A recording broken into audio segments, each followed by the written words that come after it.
Kumusta mga chong? Welcome to another video. And today, nandito tayo sa isang pizzeria na malapit dito sa amin sa may North Caloocan. So, ito ay located sa Katipunan Avenue. Hindi sa Katipunan Avenue sa may Quezon City. Ito ay, technically Quezon City pa rin pala to. Pero hindi ito yung sa may Ateneo. So, if you're going to look for it, Katipunan Avenue na malapit sa Novaliches. Ayan. And, ayan, kung nakikita nyo sa likod, Pizzeria. Yun yung name ng, ng store. So, it's a pizza place. And tignan natin kung ano yung mga ino-offer nila. Yung mga flavors ng pizza. And sana masarap. Kasi bumili tayo ng 2 boxes. Ang target natin daw, 2 boxes. And tignan natin kung ano yung mga flavors. Actually, take out lang pala sila. And kung sakaling gusto nyong umorder at gusto nyong kumain, merong maliit na pwesto doon sa may sa may loob. So I think they can also accommodate at least 2 people na na magda-dine in. Just in case na gusto niyo na kagad kumain ng pizza nila. So tara, samahan niyo ako. Order tayo sa loob. Check natin yung mga offers or mga flavors na bibigay nila. And pick out tayo ng flavor na pwede natin makita.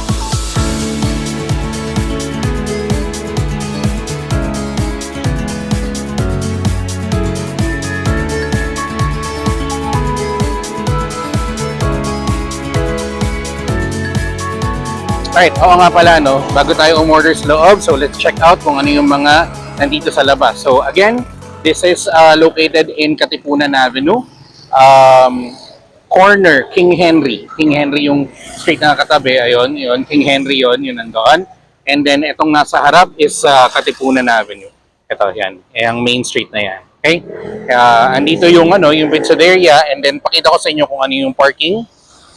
Ayan. So yung parking space nila is ganito yung style. Ayan. So, marami naman space ng ng for parking, pwede yung mga motor, pwede yung mga kotse, pwede rin dun sa may gilid kasi yung gilid na yon sarado naman yung street. Across the street meron din, pero syempre para naman dun sa establishment na yon. So, dito okay naman sila, and then pwede rin just in case na marami ng sasakyan na nandito, pwede rin kayo dito sa may gilid. Yan. Huwag nyo lang ibalandra, ha? So, ayan, kung sakaling maubusan kayo ng pwesto dito sa may tong mga designated parking spaces, pwede man dito, ayusin nyo lang yung pagkakapark. Alright, so umorder na tayo sa loob. Ang in-order natin is isang Hawaiian large and isang shrimp and garlic large para makita natin yung, I think yung nasa baba is yung premium, yung nasa taas is yung regular nila. So, at least matikman natin pareho, yung premium pati yung regular flavors. And I think it will take about 15 to 20 minutes para magawa yung mga pizzas. Pero for the meantime, babalikan natin yan. Kakain din muna kami dito.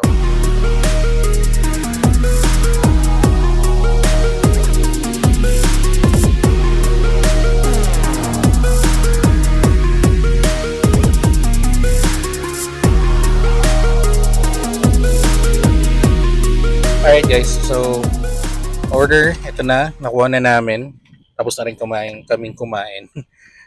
So, since take out naman to, doon na lang natin sa bahay kainin and i-check yung yung flavor and the crust and everything. So, tara, kita tayo doon sa bahay.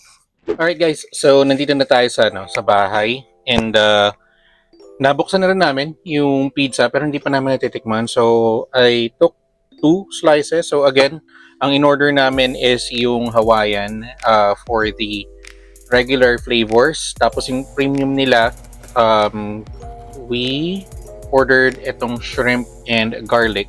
So first off, yung nila, yung crust, okay? Yung first off, yung crust muna. Yung crust nila is thin crust. And nakikita nyo naman, thin crust. Hindi ito yung trip namin ng mga crust ng mga pizza. Most of the time, ang gusto namin is yung hand toss or yung medyo makapal-kapal ng kaunti na hindi naman literally bread, pero as much as possible yung mas makapal lang ng kaunti dito. And pero hindi naman siya katulad ng thin crust ng Shakey's na parang kapag kinagat mo yung malutong na siya na parang sobrang thin crust na talaga. So ito medyo mas manipis lang compared dun sa usual na binibili namin. No? So that's one.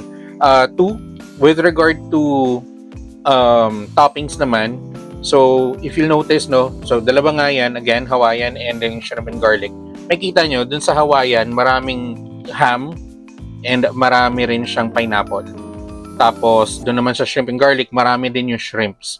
So, pero yung shrimps nila, hindi siya yung parang literal na isang buong shrimp, no? Para siyang pinutol-putol into smaller sizes na shrimp. Pero, nevertheless, marami pa rin siya.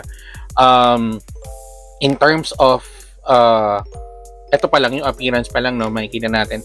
In terms of appearance itself, okay naman siya. Hindi siya ganun kalaki, hindi rin siya ganun kaliit. So, this is 12 inches na pizza. This is the largest one that they have. Yung smaller size is yung 10 inches na pizza. Alright, so I think yun lang muna for the appearances. Let's try to taste yung pizza. So let's start with the Hawaiian. Alright, ito muna. Cheers!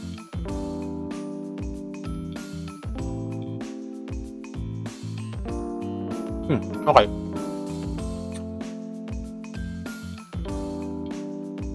Pagkakagat mo, malalasahan mo kagad yung cheese.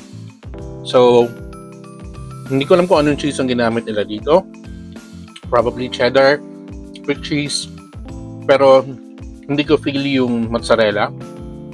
Pero baka mamaya mali lang ako kasi nag-drive pa kami pa uwi from dun sa binagbilan namin and medyo lumamig na rin yung pizza. So, hindi na rin namin alam kung may cheese pool ba siya or may mozzarella ba siya or what. Pero yung initial taste talaga is cheesy siya. Cheesy siya. Hindi ko masyadong nalalasahan yung tomato or yung marinara. Hindi ko siya masyadong nalalasahan. And etong ham nila, yan.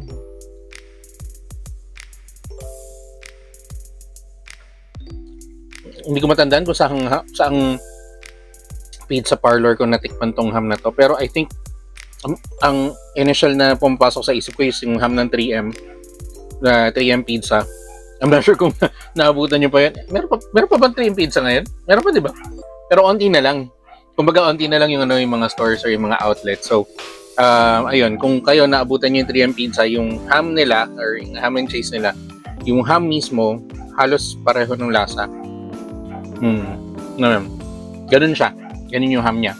And for the pineapple, usual na pineapple. So, for this one, this is, can't remember if it is 299 or 289.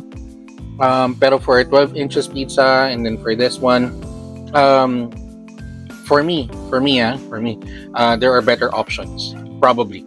I'm not sure. Kasi, ang nagiging comparison ko lang kasi dito for this type of pizza, yung mga 289 or 299, ang pinaka-familiar lang talaga ako dito is yung 3M. Yung 3M pizza kasi madalas akong bumili ng 3M pizza before.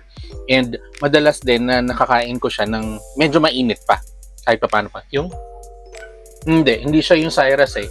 Kasi yung Cyrus yung parang mga matamis yung niya. Yung crust. Oo, exactly. Yung sa Cyrus, actually, yung nakainan namin dun sa 14th Ave, kami ni MJ, yun yung parang sa Cyrus. Pero ito yung katulad sa 3M na pizza. So, in a sense, hindi man lasang-lasa yung marinara, pero bawing-bawi ka dun sa cheese niya. Okay siya. Pero yun nga lang, again, for me, if I'm going to be given an option between this one and 3M, I will go with 3M still for this particular Hawaiian pizza.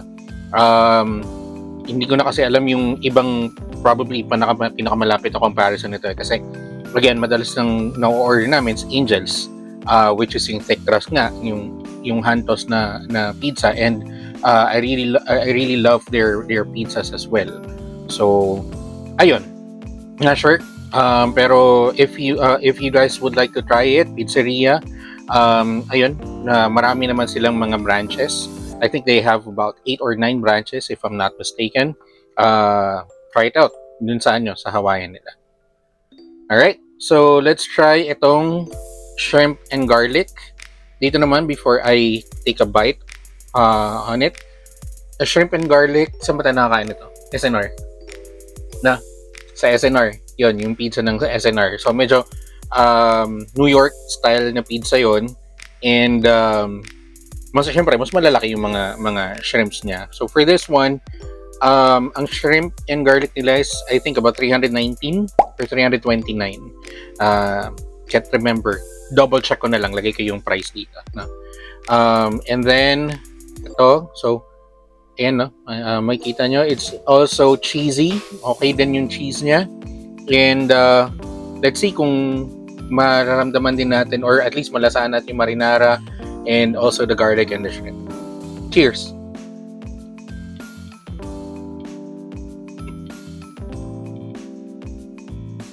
Okay. For this one, although ang flavor ng garlic should be like at least strong, yung flavor ng garlic, for this one, mas na-overpower nung cheese yung lasa nung garlic. Hindi ko masyado nalasahan yung garlic. Parang puro cheese yung nalalasahan ko. Pero yung cheese niya, hindi yung hindi siya masamang lasa ng cheese. Masarap yung cheese, actually. Masarap yung lasa ng cheese. Cheesy talaga siya. Creamy. Ayun, creamy pa. Yung lasa nung cheese niya. Pero if you're looking for a flavor na tulad nito, shrimp and garlic, 'di ba? You're expecting na ang pinaka primary taste na itong flavor ng itong pizza nito is the shrimp and the garlic. Pero yun, pagkakagat ko, again, yung cheese yung nauna, I can't find the taste of the garlic. Probably dun sa kinagatan ko, onti lang, I'm not sure. Yung mismong shrimp, let's see. Okay naman yung shrimp. Hindi siya robbery. I wouldn't say sakto yung pagkakaluto, pero sa sobrang liit niya, hindi mo siya masyadong ma-appreciate na dumudulas Ayun na. Parang kuko. Parang kuko lang ngayon, no? Parang kuko lang. Right? Diba? Kasi yung ibang mga nabibili natin, for example, pumunta kayo ng grocery, no? Merong mga frozen na mga shrimps doon. May mabibili kayong mga frozen shrimps. Medyo maliliit na yun. Siguro yung frozen shrimp na yun, kinut into 2 or 3 pieces pa para mas magmukha siya ng marami. Try ko ulit. Baka meron pang flavor dito ng garlic. Baka hindi ko lang masyado nalasahan.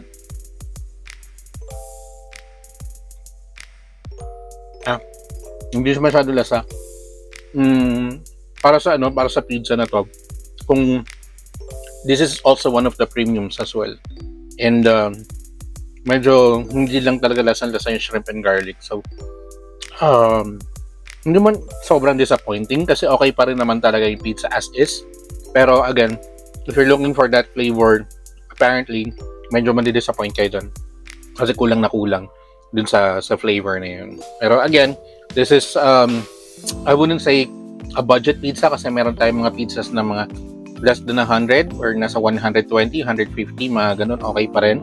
Yung cafe na napuntahan ko last time na retro cafe dito sa Novaliches area, 140 yata yung pizza na. I can't remember, pero it's a taco pizza, so sorry, tortilla pizza yata. Basta yung crust is tortilla, and then okay naman yung lasa ng mismong pizza. Pero again, this is 329 for the shrimp and garlic, and this is 289 for the Hawaiian. If you're gonna tell me or if you're gonna ask me kung sulit ba to, I would say hindi siya ganun ka tatama doon sa price point na yun. Okay? Kasi again, there are better pizzas na nandun sa price range na yun. You can, if you know one, comment down below. Pero for me, yun nga, yun sa 3M pizza, I would prefer that. Maybe, baka lang talagang nakain ko siya ng malamig na, kaya hindi na siya ganun kalasa or hindi na siya ganun kasarap. Baka mamaya kapag kinain ko siya ng mas mainit or bagong luto, baka mag-iba yung yung opinion ko. Pero for now, for this one, for pizzeria, I'll give this all in all, I'll give this like a 6.5 out of 10. Hindi ako masyadong satisfied with regard to the flavor of the pizza. Nakukulangan ako sa sa flavor ng pizza. One, two, the crust. Again, this is subjective, okay? Guys, yung binibigay kong opinions is, of course, this is my opinion. Magkakaiba tayo ng opinion. Baka sa inyo mas okay ito, baka sa inyo mas masarap or what. Pero for me, these are my observation regarding sa pizza na yan. So, again, bibigyan mo ako nito, kakainin ko to. Hindi naman sa hindi ko siya kakainin. Kakainin ko to. Baka maubos ko pa ngayon sa buong pizza. It's just that if you're going to give me another option for another pizza or pizza brand, baka dun ako sa ibang brand. Alam niyo yan. So, there. Again, if you would like to order sa pizzeria, I'll put their link or their Facebook here, somewhere here. Ayan, tapos meron din sila doon sa may box yung mga phone numbers ni pizzeria. So again, they have like about 8 or 9 different branches. You can call them, do an advance order if you want. Tapos they accept GCash or PayMaya, digital payments. Pero kapag pupunta kayo doon, tapos dala nyo card or card payment, hindi yan gagana. You cannot use your credit card for paying it. Cash basis lang sila pagdating doon. So, kung sakali naman na medyo tinatamad kayo, pwede kayo magpa-deliver via Foodpanda or Grab. Available din sila. Basta of course, malapit kayo doon sa branches nila. Alright? So, I think that's it. That's it for me. Kakainin pa rin namin ito definitely, and still this is pizza and I love pizza as well. So guys, kung meron pa rin kayong ibang restaurants or places or anything, kainan or grocery or whatnot na gusto nyo i-review ko, please comment down below, send me a message. If you haven't subscribed to this channel, please click on the subscribe button, click on the notification bell para updated kayo sa lahat ng ating mga new videos. And o nga pala, dun sa Quiapo series natin, kulang pa ako ng isang part for the series. Biglang umulan after namin dun sa pangalawang part ng shoot. So hindi na kami nakapag-shoot ng pangatlo. So babawi na lang ako sa inyo. I'll go back to Quiapo. I may take about 2 or 3 different videos again dun sa Quiapo. I'm not sure yet. Pero yun, for the meantime, dito muna tayo sa medyo malapit-lapit sa amin. So, Katipunan Avenue, ayan, again, ito yung Katipunan Avenue na malapit sa Novaliches, hindi ito yung may Ateneo, ha? Hindi yun. Katipunan Avenue na malapit sa Novaliches, sobrang daming kainan doon. I'll take a video of maybe about a couple more na medyo interesting na mga kainan din doon. So, yun guys. So, again, this is Jason. Thank you for watching another video and see you in the next one.